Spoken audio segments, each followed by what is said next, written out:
we're doing. That is typical for this lab, even when we're on site. Okay. Okay, so let's see. So get out the conversion assignment. Let me do the view, gallery view, so I can see all of you. Get everything set up. I don't need to see participants.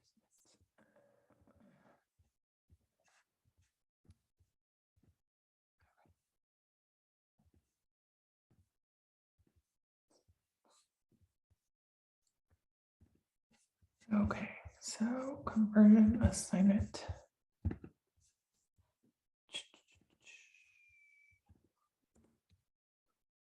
Okay. So can you guys see my conversion assignment?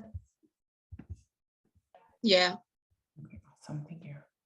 Okay, so for number,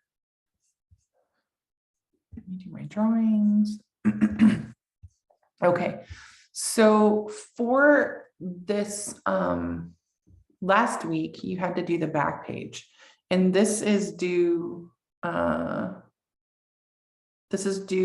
next week, right? So this is due next week, because I wanted you guys to have a little bit of time to sit with it. So when we met last week, we did different solutions. So I had you guys do a 0% solution, a 0.5% solution, a 2% solution, and a 5% solution.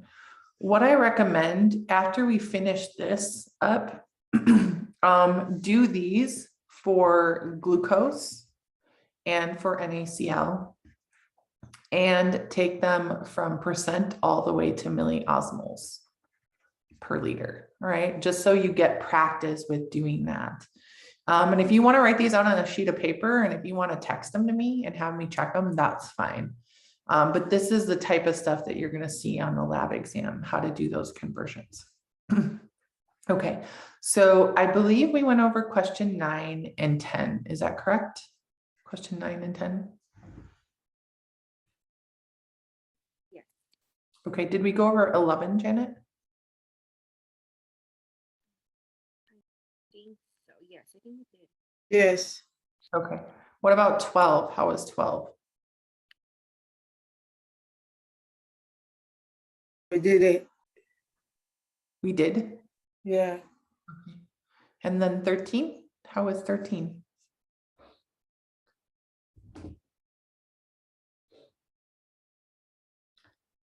What did you get for 12? Let's do that. So what did you get for 12? So it was 0.155 mole per liter. Okay, so let me do it real quick. So 1 mole is 58 grams. And then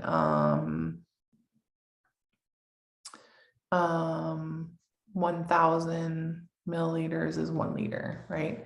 And so you had 0.155 moles per liter, right? Okay, so then that a 0.9% solution is going to give you 0.155 moles per liter, okay? And I would like you guys to write it all out. So when you do 13, don't start with the 0.155, put all of your work up to that point here so you get practice with it. Hold on, baby. You want to say hi? No. He's like, no. Okay, you want to get down? No? Okay. You want to hang out with mommy? That's fine. Just to be quiet though, okay. Sorry. Okay, so this would be let me see, 0.155 moles per liter, and then we're going to convert it to osmoles. When we have NaCl in water, how many ions does it separate into? 2 ions. Perfect. 2 ions. So we all agree on that, right? 1 mole of NaCl, when you put it into water, it's going to split into ions because it's a salt. That gives us 1 mole of Na plus and 1 mole of Cl minus. So that would be 2 moles or 2 osmoles. So we use osmoles to denote how it's going to behave in solution, right? So 0.155 moles. And then 1 mole of NaCl is going to give us 2 osmoles. So in essence, we're multiplying it by 2. This is how you can check your work on as well on an exam. If you know the moles, it's just going to be multiplied times 2 to get the osmoles, right? So you should have gotten something like 300 or 308 or 310 osmoles per liter. And then how do we take it to milliosmoles?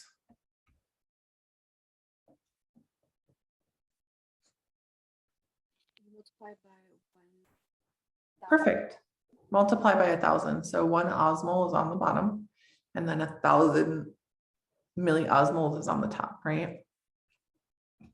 And then you're going to move the decimal place 3 over. So 1, 2, 3. So it's going to be 300 milliosmoles.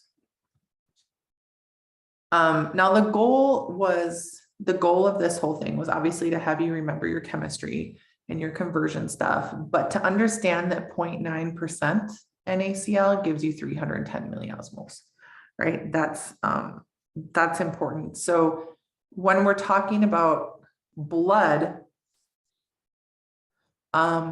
we are looking at it as percent, but then once we get into kidney and osmolarity and regulating hydration, you guys are going to know this as 300 milliosmoles, okay? So this is a part, they're both particle concentrations, they're both percentages. It's just that this is 0.9 and percent, and then if you write it as milliosmoles, it's 300 milliosmoles, or this is a particle concentration in water, okay? Are there any questions on that?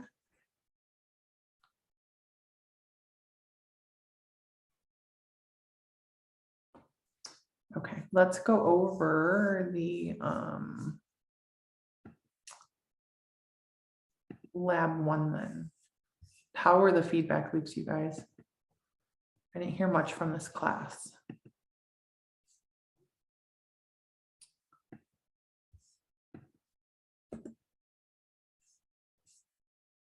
Okay. So for body temperature, and you can see, I guess I already wrote them in.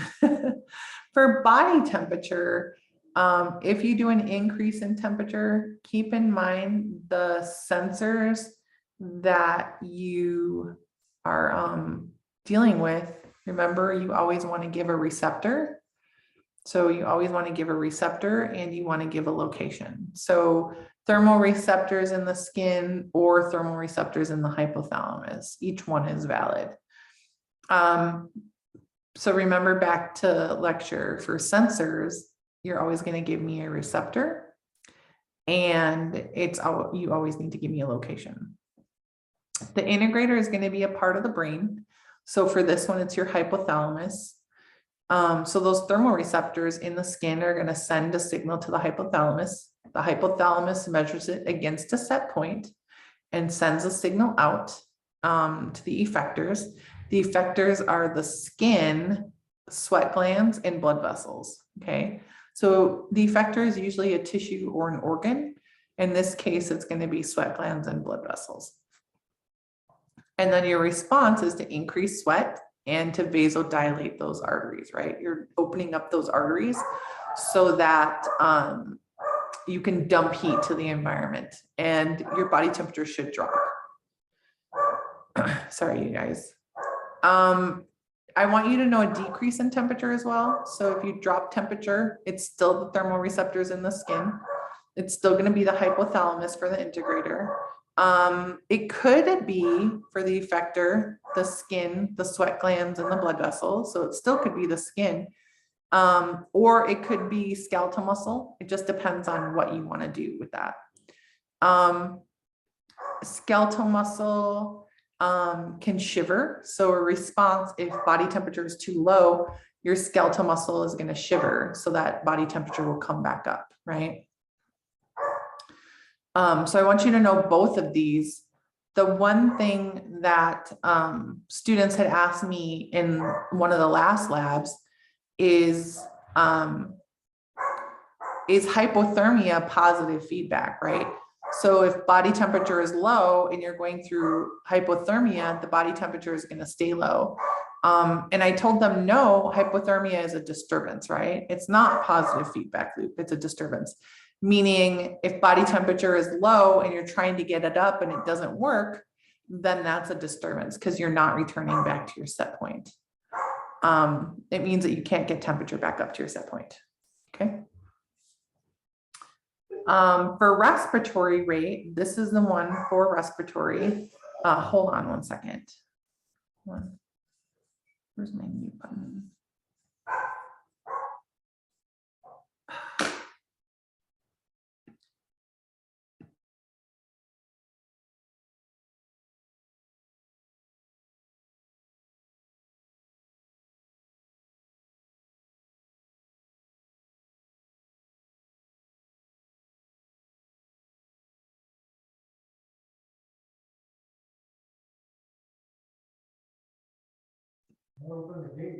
Thank you. Sorry, so hopefully that'll help a little bit. All right, so CO2 is high. I'm never going to give you a drop in CO2, but CO2 is going to be high. Students asked in the last class, well, I got that pH is low. That is true too, but I don't want you to worry about this stuff right now. Okay, I want you guys to make it simple. So high CO2. The sensor is going to be a chemoreceptor. Think of chemical chemoreceptor. Whoops. In your aortic arch and in your carotid sinus. So do you guys remember where aortic arch is? It's coming off the heart, right? And then carotid sinus, your carotids go up to your brain. Your carotid sinuses are on either side of your larynx. So they're in really deep, almost by your vertebrae.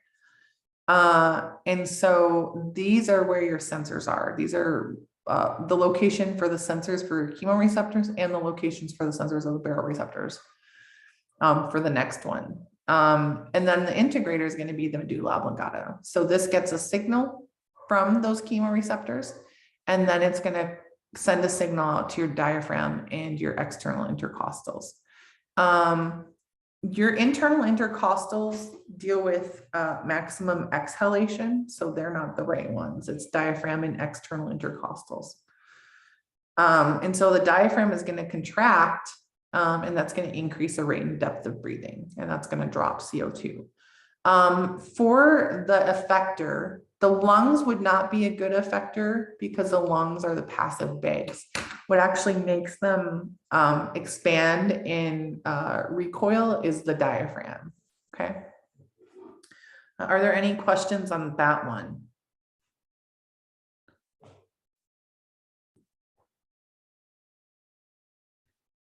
Okay, let's take a look at that. So should it be increase or decrease? Because I can see the results is decrease here. So if CO2 increases and you take a breath, then CO2 is going to drop. Okay. Okay. Is that what you were asking, Edra? Yeah, I've seen it. Yeah. Okay. So what ends up happening is the diaphragm and the external intercostals are going to increase their rate of contraction and their depth. So that's going to cause you to increase your rate of ventilation or your rate of breathing and how deep you're taking a breath. You guys do this and you don't even realize you do this. So if you're hunched over studying, you'll notice you'll sit up and take a breath, and it's this mechanism that's causing it. Good.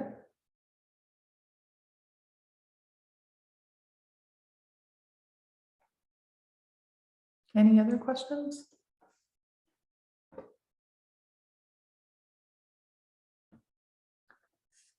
All right. Pulse rate. So an example of this one would be a decrease in heart rate, right? So I started with a decrease in heart rate. You guys will learn when we get to cardiovascular system that heart rate and blood pressure are linked together. So a decrease in heart rate, the sensor for this is a baroreceptor. And these baroreceptors are in the same location, aortic arch and carotid sinus. Okay, so they're in the same location as the chemoreceptors. You always want to monitor what's going off the heart and what's going up to the brain, right? So these baroreceptors are in the carotid sinus and the aortic arch, and they stretch. There's like stretch receptors. So the baroreceptors stretch, and that how much they stretch and how frequently they stretch is monitored by the medulla oblongata. And so your integrator is your medulla oblongata, which is the same for respiratory, because breathing and respiratory are regulated. Heart rate, blood pressure, and breathing are regulated by your medulla oblongata. So that's your integrator. And then your medulla is going to send a signal out to your heart, right? And to your blood vessels, primarily arteries. But heart and blood vessels are fine for now. And the medulla is going to speed up heart rate. And it's going to vasoconstrict those arteries as well. So you speed up heart rate and vasoconstrict those arteries. And so when you vasoconstrict those arteries, blood pressure goes up. And so by the end of this, heart rate should go up and blood pressure should go up. Both of them should go up.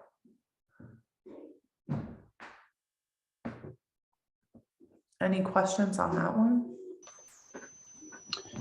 For the effector, I put the parasympathetic nervous system. Would Okay. that be wrong? It is wrong. So let me explain why. And that's good. A lot of students get that, the parasympathetic nervous system. So the parasympathetic nervous system is going to slow down your heart. So that's the first thing. So if heart rate's low, parasympathetic nervous system is going to slow it down even lower. But the parasympathetic and sympathetic nervous system connect the brain to the heart and the brain to the blood vessels. Okay, so you have the sensory nervous system that takes a signal from the baroreceptors to the brain. And then you have the sympathetic and parasympathetic that take the signal from the integrator to the organs. Okay. And so it's not enough to say that, because that's sort of like the in-between. Like, how does the integrator communicate with the effectors? It's going to be parasympathetic nervous system or sympathetic, depending on what you're trying to do. That's a good question. Does that make sense?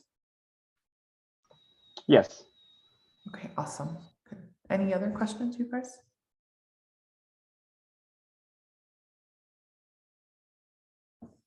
Okay, and then for an increase in heart rate, if heart rate is high, your sensor is still the same, right?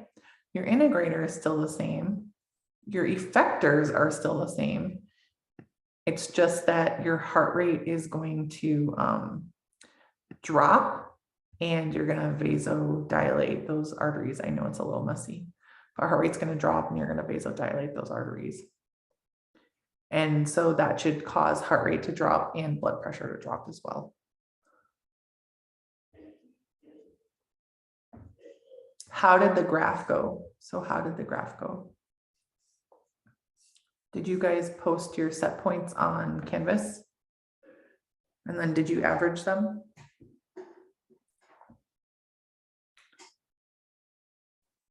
What did the graphs look like, you guys? What was on the x-axis and what was on the y-axis?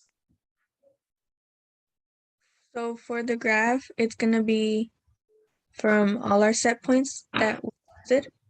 So you're not going to do all of the set points. You're going to take the average of the 0 times per week and do that as one bar, the 1 to 2 times per week and do that as another bar, and the 3+ times per week and do that as another bar. Did anybody average them yet? Yes, I got the average for. Okay, hold on a second. Let me switch. Okay. So I can actually write. Okay, so let's see. So this is your x-axis, which is where the independent variable goes. And then this is your y-axis, which is where the dependent variable goes. This would be heart rate, and your unit of measurement would be beats per minute. And what was the 0 times per week? That one was 0. No one. Oh, nobody? Okay. What was a 1 to 2? I got the average for 1 to 2 as 79.68. Okay, so we'll round up to 80. And then the 3? 69, 70. 70. Okay, awesome. And so you can start you can put hash marks here and start at, let's do 60. Let's see, 2, 4, 6, 8, 10, that'd be 70, 2, 4, 6, 8, 10. I think that's right. 70 and 80. And so this one would obviously be, there's no data, which is fine. 1 to 2 times per week would be 80, right? And then 3+ times per week would be 70. And so the trend that you see is the more times per week you exercise, the lower your resting heart rate is. It's a bar graph because it's discrete data. So discrete data means it fits into categories.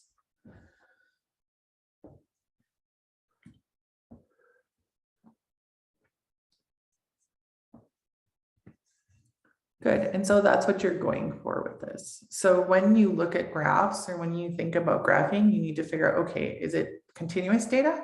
Is it versus time? Or is it discrete data where it's fit into categories? Now, if you're dealing with heart rate, it is beats per minute, right? It is continuous, but we're not graphing everybody's heart rate. We're looking at it in groups.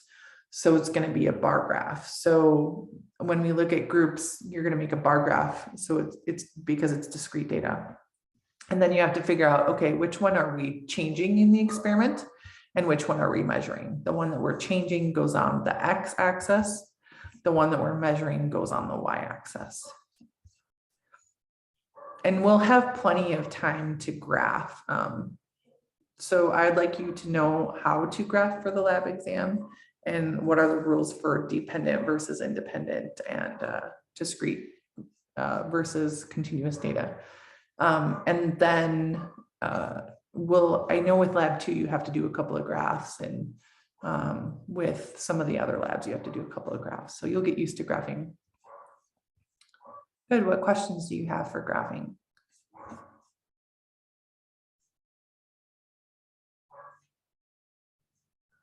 Okay, well, if you haven't watched the graphing video, go back and watch it because it's important. And I'll post this as well, so you have this. Okay, let's stop sharing this. Don't save. All right. Let's get into today's lab. So today's lab, I have a PowerPoint and I have a lab handout for you. So this lab is a little bit intense. It usually takes the full time period because we have like 5 mini experiments, right? But what I want to do is I want to go over this with you and we'll see if I can do this.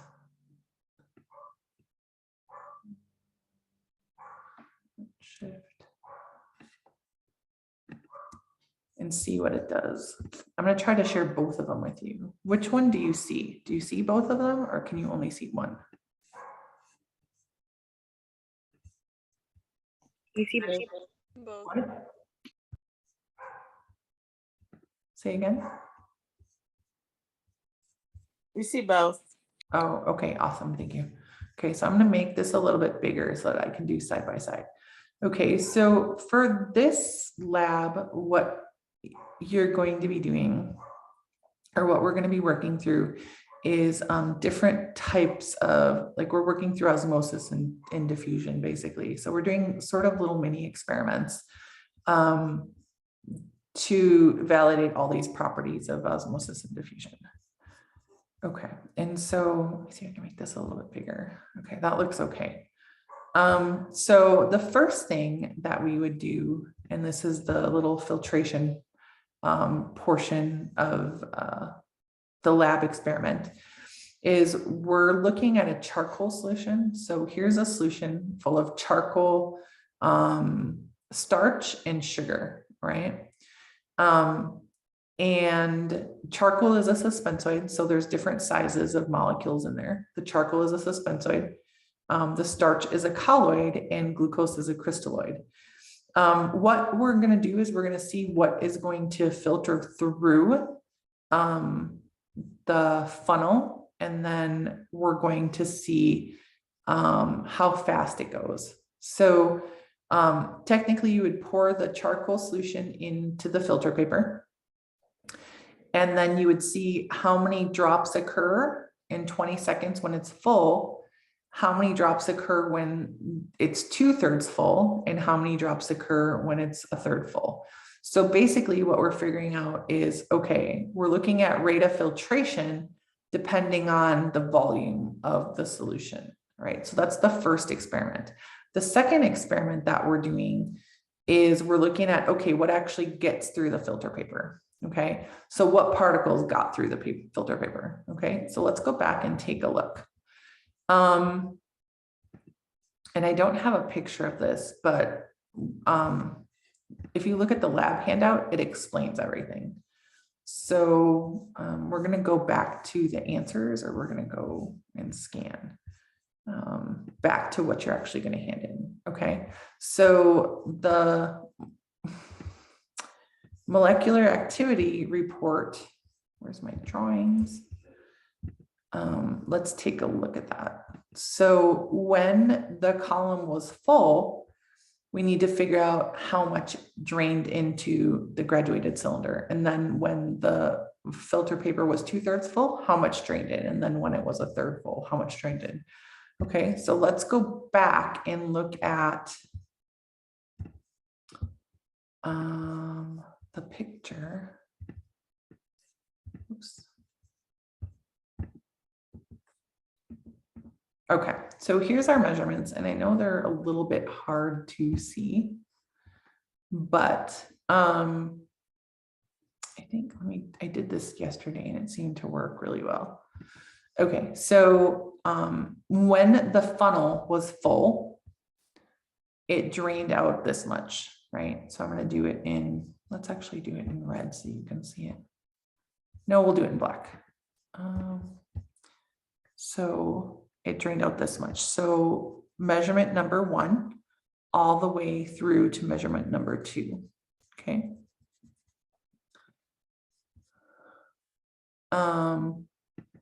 Actually, maybe red will work better. Let's see. So measurement number 1 to measurement number 2. Let's do this. Okay, that's much better. So measurement number 1 to measurement number 2. So when it was full, that's how much fluid drained. So how much fluid drained out in 20 seconds when it was full? What would you say?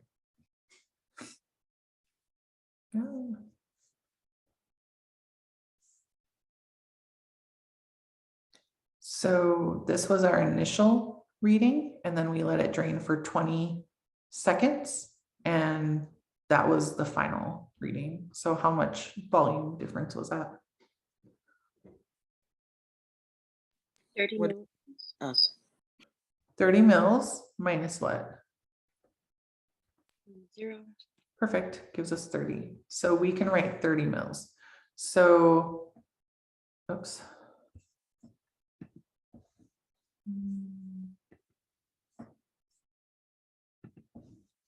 Right. So 30 mils for this one. Okay.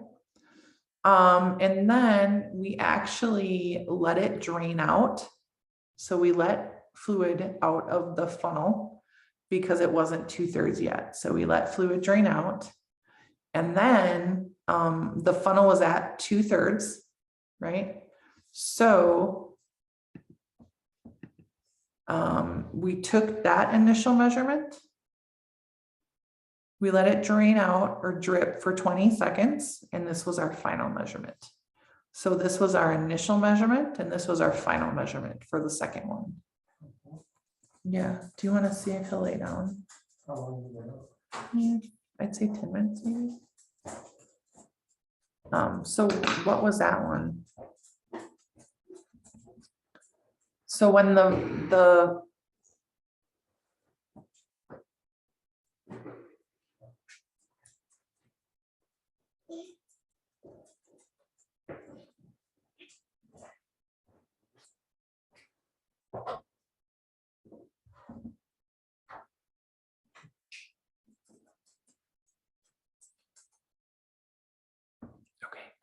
So I didn't want to talk because if he wakes up and he'll realize that I'm not holding him anymore. So this was our initial measurement and this was our final measurement when the funnel was 2/3 full. And so what is our rate for 2/3 full? It's going to be 63 mils minus 45 mils. What do you think? 18. Perfect. Okay, so then we would put right here, it would be 18 mils.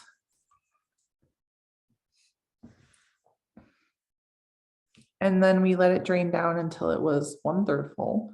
And then we measured the volume. So what was that volume? Hold on.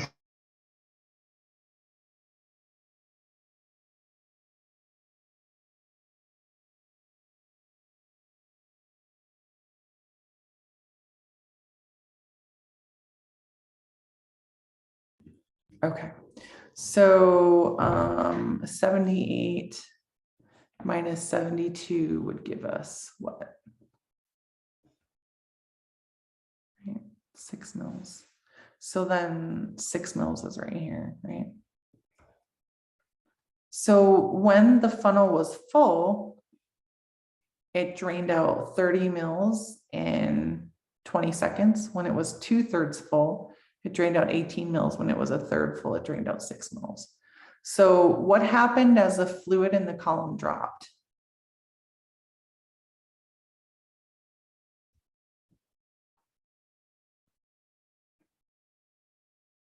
What happened to rate of filtration?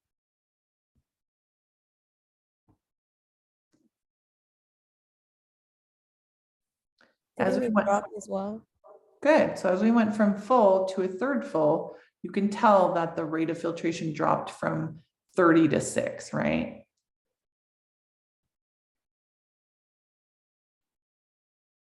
Right. So relationship. So as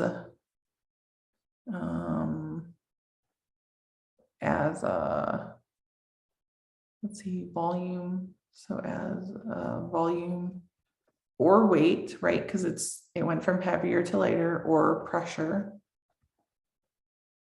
decreased, right? So as you dropped the volume in the funnel, the weight or the pressure in the funnel, the rate of filtration dropped, right? Okay, so then is this directly proportional or inversely proportional? Oh. Directly proportional would be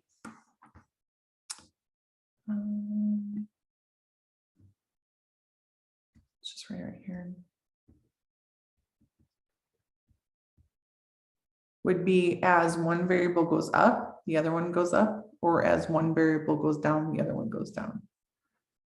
Inversely proportional would be as one variable goes up, the other one goes down, or as one goes down, the other one goes up. So what do you think?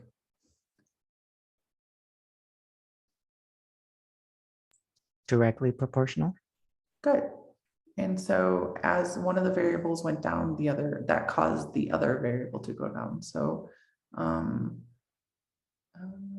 the drop in volume caused a drop in rate.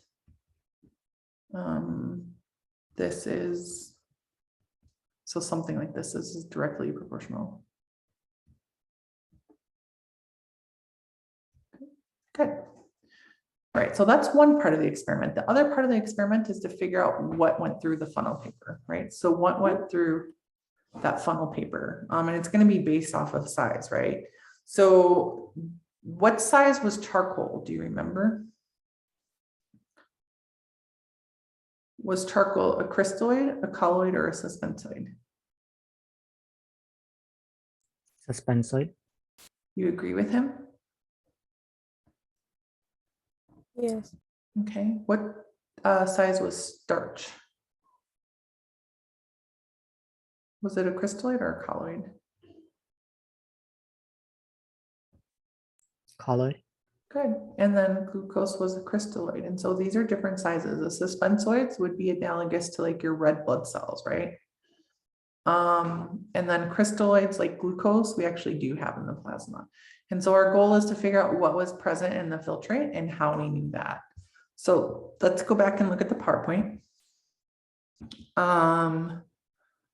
Okay, so it doesn't even look like there's anything in here. So do you see any charcoal in this filtrate? I don't see any charcoal in this filtrate. Can you see my PowerPoint, you guys? Why is it doing that? Oh, I know. Okay, so we filled this up with fluid, right? And then there's no charcoal in here. So there was no charcoal in there. So we can put no for that one. Was there starch or sugar? I don't know. We have to test for it. Okay, we can't physically see it, so we have to test for it. So what we did is we took a sample of filtrate and we added this thing called Lugol's reagent. And the Lugol's reagent is going to tell us if starch is present. So starch plus Lugol's is going to give us a black color. Starch is white, the Lugol's is a brown, and if it turns black, that means there's starch present, right? Because we can't see starch. I mean, starch is white if there's a lot of it in solution, but we can't always see it. All right, so let's take a look at that experiment, okay? So we added Lugol's reagent to the cylinder water and it stayed brown. So was that positive or negative for starch? What do you think? Negative. Good, so it was negative for starch. So did starch go through the filter paper or was it too big? It was too big. Awesome, so starch was not present. And then let's see about glucose.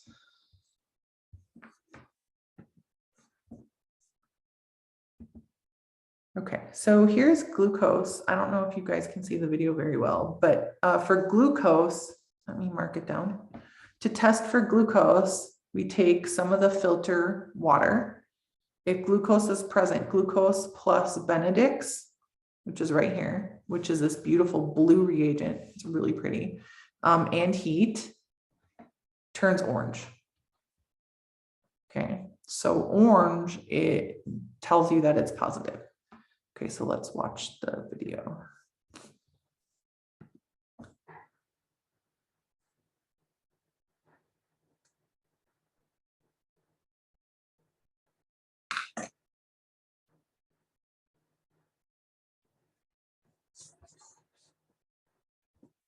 You can see it, it's starting to turn.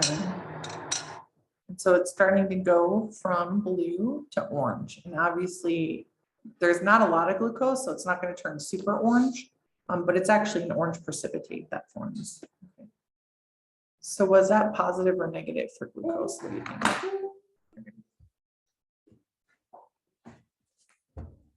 Want to get that? Okay. What do you think? So it was blue and then we heated it. No. And it turned orange. Positive. Good. So it's positive for glucose. So did glucose go through the filter paper? Was glucose small enough to get through the filter paper? It was, right? Oops. Good. So crystalloids like glucose can fit through the filter paper. Starches like colloids are too big and charcoal is too big. So an example of a suspensoid in your plasma would be a red blood cell. An example of a colloid in your plasma would be albumin. And then an example of, I know Chewy's barking, an example of a crystalloid in your plasma would be glucose. Go see, go see. I think it's a gardener. Go see Daddy.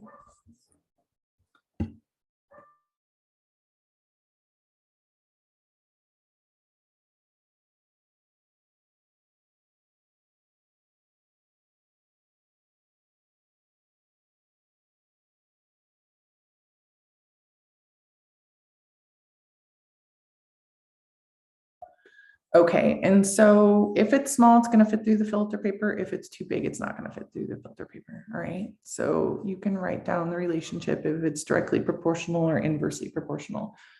And then you can try to figure out what fits through the capillary and what doesn't, right? And we talked a little bit about this in lecture.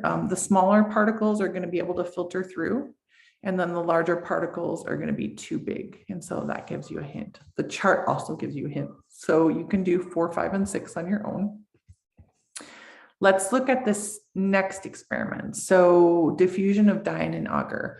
We're going to look at molecular weight next and see how that affects how far these molecules move. So for methylene blue, the molecular weight, I believe, is around 380 grams per mole. Actually, that doesn't sound right. Let me delete it and try it again.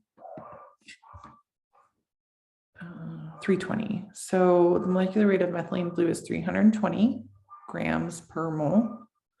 And then the molecular weight of potassium permanganate is 158 grams per mole. My question to you is, which one do you think is going to diffuse the farthest? We're going to stick them in agar into like a sort of like a solid matrix, right? That we use to grow stuff, to grow bacteria in micro. And which one do you think is going to spread out the farthest? The heavier one or the lighter one? Place your bets, guys. Maybe the lighter one. Okay, do you have any justification for that, or? No, but the best I can come up with is maybe because has less would it be particles? That's fine. So the lighter one should diffuse the farthest because it's lighter. So it's not going to be stuck. It's not going to be stuck in that matrix. When we're thinking about diffusing through a matrix, it really depends on how heavy it is and the size of the molecule. Okay. We can assume that methylene blue is bigger, and so it's going to get stuck, and potassium permanganate is going to be smaller. Right. So let's go back then and look at the results. Oh, hold on. Let's see. Okay, so here's the initial one. Can you see my screen? Okay, and then we let them sit. So we put a drop of potassium permanganate there and a drop of methylene blue there. Okay, and then we let them diffuse, and this is what we came up with. So the sorry guys, the potassium permanganate moved 20 millimeters, and the methylene blue moved 10 millimeters. Okay, so go back to your chart and you can fill that in. So the methylene blue is 10 millimeters, and the potassium permanganate moved 20 millimeters. So did that validate what you thought? Yeah. Yeah, pretty much, right? And so then you guys can describe the relationship for that one. Since we talked about osmolarity and tonicity, I want you to do part C. So I want you to do part C on your own and see how you do. So I want you to define osmolarity in your own words. I want you to define tonicity in your own words. What's the difference? Here's the different solutions, right? And then predict what would happen if you stuck a red blood cell in those different solutions. And then the pictures, you can get these pictures from the PowerPoint, right? So this is what they look like. And this came straight out of, I use the same picture for the lecture as well, right? So the concentration of your red blood cells 0.9%, and this is in a 0.9% solution. Here's a 2%, here's a 10%, 0.5 and 0. And so go ahead and try to answer these questions and see how well you do. And we can go over them next week as well, right? Okay, part D. This is a little bit tricky. So let me explain part D for you. Part D. So the goal of this experiment was to figure out what size particle fits through dialysis tubing, okay? And how do you know? So what is the evidence? The particles that we're dealing with are starch, glucose, iodine, and water, okay? The weight change of the bag means that water moved, all right? So, and I give you some videos to watch so that you can understand it. But that's in essence what we're looking at, okay? So let me show you. Let's just focus on cell A, okay, cell A. Inside this bag, we had water, we had sugar, and we had starch. And you can tell that there's some starch in there because it's white, okay? And the initial weight was 20 grams, right? So if we go to the data sheet, how do we mark that? The weight was 20 grams. Water was inside, sugar was inside, and starch was inside. And I'll show you the solution, but iodine was outside, okay? So let me go back to the PowerPoint. And for the outside solution, the solution that you put it in, it had water and it had iodine, okay? And so your job was to figure out during this lab which one moved and how do you know that? If water moved in, how would you know that water moved in?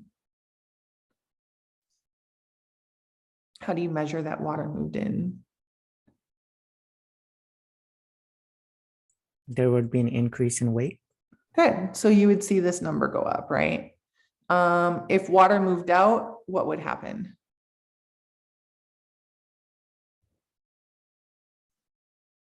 The number on the balance would drop, right? See, Mama? So the number on the balance would drop over time, okay? This one actually didn't change much because if you notice, she only had, our lab tech did this and she only had it to the whole numbers. She didn't have it to the tenths, like the one on the right-hand side. So your ending weight was 20 grams as well. So did water move at all? No. No. Okay. And the evidence for that was there was no weight change. Okay. Let's talk about sugar. Did sugar move out? And how do we know that? So sugar potentially could have moved out. We would have to test this solution. So we don't know. So what we would have done in lab is taken a sample of the beaker water. And how do we test for sugar, guys? What reagent do we use for sugar? Was it Benedict's? Good. So it was Benedict's. And heat, right? And if it was positive, it would turn orange. Okay, so we'll look at that result in a second. What about starch? If starch moved out, what happens when it hit the iodine? What color does it turn? Black. Do you agree with Sumama? If starch went out and hit the iodine, starch is white, iodine is brown, and it turns what color when they react? It turns black. Okay, so if your outside solution is black, that means that starch moved out, right? Likewise, how do we know if iodine moved in? If our inside solution is black, then we know iodine moved inside the cell, okay? Which one do you think is gonna move? Which one is smaller? So is starch big or small? Is iodine big or small? What do you think?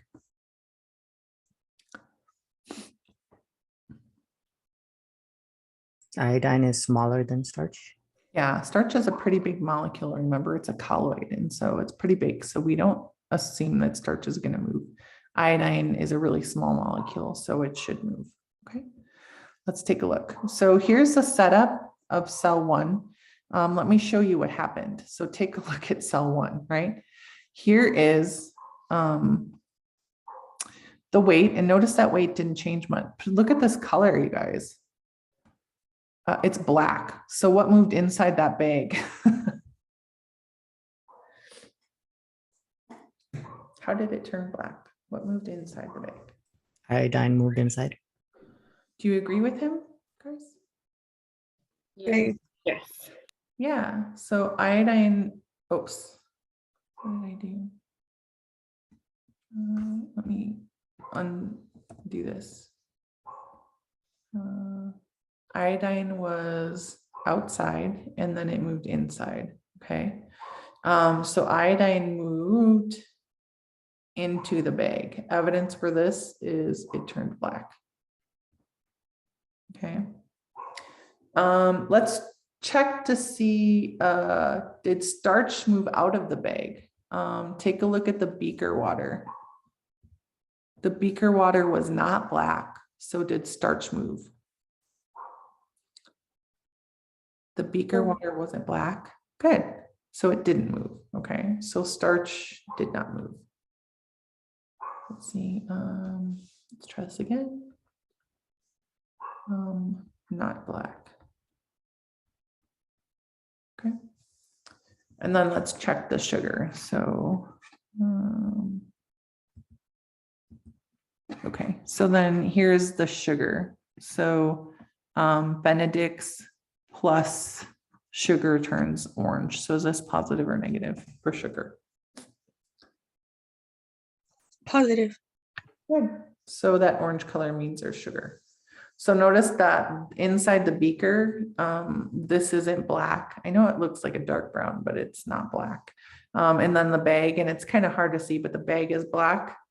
The beaker water is not black, but we know that sugar moved out because it is the Benedict's turned orange. So sugar was inside, it moved outside.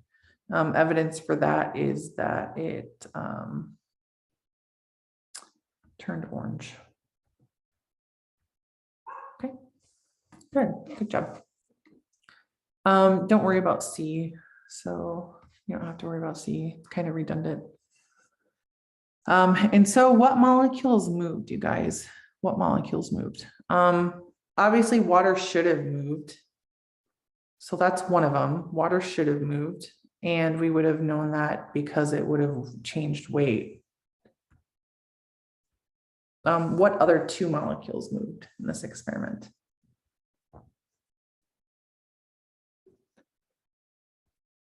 Iodine. Okay, good. And how do you know that? Because of the black color that formed. Good.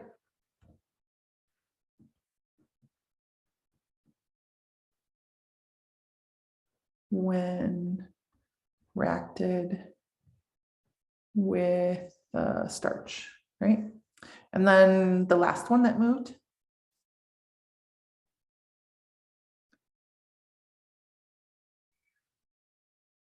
Sugar. Perfect. And how do you know sugar moved? It turned orange. Yes. So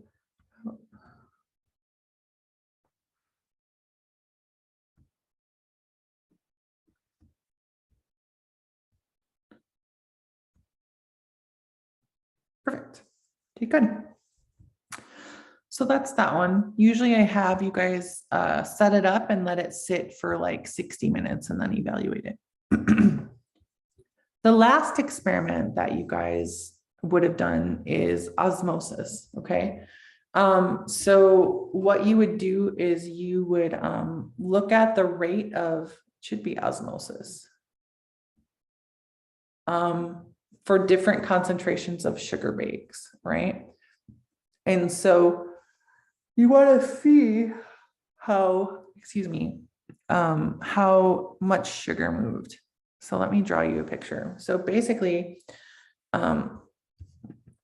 your setup would be something like this in the PowerPoint. So you have your bag full of solution, and then it's in a beaker containing a different solution, all right?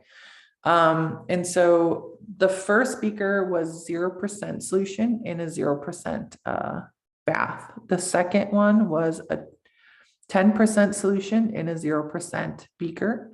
The other one was a 20% solution in a beaker of water. And then the other one was a 30% solution in a beaker of water. And then I flipped it for the last one. So it was water inside and then a beaker of 30% sugar. Okay. And these were the data that you got. So you guys can copy down those data. Basically what it looks like is you had a bag of 0 and you put it in a solution of 0. And then you had a bag of 10% and you put it into 0. You had a bag of 20% and you put it into 0. And then the other one is flipped. So you have a bag of 0 in 30. All right. And then this is the weight that the bags were initially, and then you measured them every 15 minutes.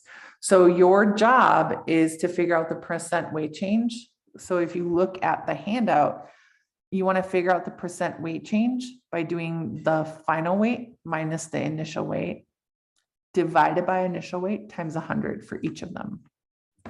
So let me say that again.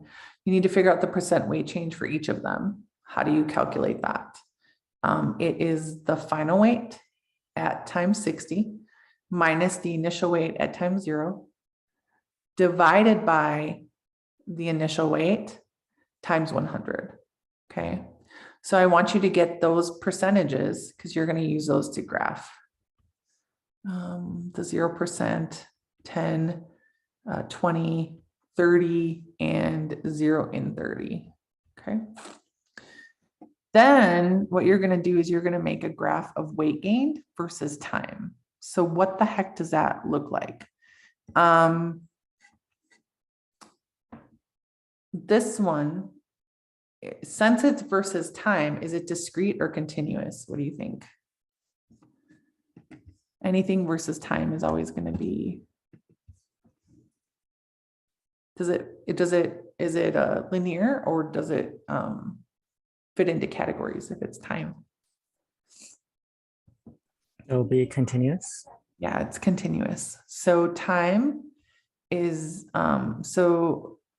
time is on your X and weight gain is on your Y. Because weight gain is your discrete variable and time is your what the heck is it called? It's your dependent variable. So this is your dependent variable. And then time is your independent variable. And so you're going to make an XY scatter plot because it's continuous. So anytime you have a graph versus time, it's always continuous. Because time goes on for infinity. And so what you're going to graph, if you look at the data, is you're going to graph your first set of data, you're going to graph the 3.5 in 0, the 3.6 at time 15, 3.6 at time 30, 3.8 at time 45, and 3.8 at time 60. And that's going to be one line, right? So that would be one line. And that's going to be your 0%. And then the next data that you would graph would be your 4.7 at time 0, your 3.1 at time 15, your 5.5 at time 30. And so that would be your next line. And so you're going to have 5 lines on there. Right. And then I'm going to let you figure out the third one. Make sure you interpret the graphs too. And we'll go over the graphs next week just to reiterate it. But I want you guys to draw a graph on another piece of paper and then interpret it. Okay, using these data. Okay, what questions do you have, guys?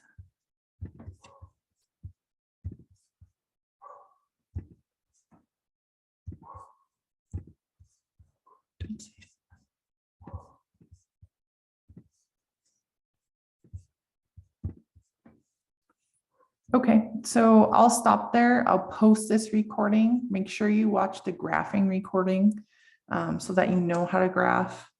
And make sure you're thinking through what types of questions could I ask you. So look at the lab exam review guide. Make sure you know Benedict's and Lugol's and what they're used for and how we can tell if they're positive or negative. Make sure you know what goes through the membrane and why. Make sure you understand diffusion and osmosis. And I think that's it for this lab. So don't forget, quiz 1 is on Friday. It opens Thursday at midnight. And it's open Friday until 11:59. So it's going to cover your homeostasis lecture and your macromolecules through glucose. So macromolecules through glucose. The rest of the stuff is going to be on quiz 2. Don't forget you have your nutrition assignment due on Friday, and lab 1 is due on Friday as well. Okay. Any questions, comments on that? Okay. All right, guys, if you have any questions, you can hang tight and ask me. Otherwise, have a great day. Be safe, be well, and I will see you soon.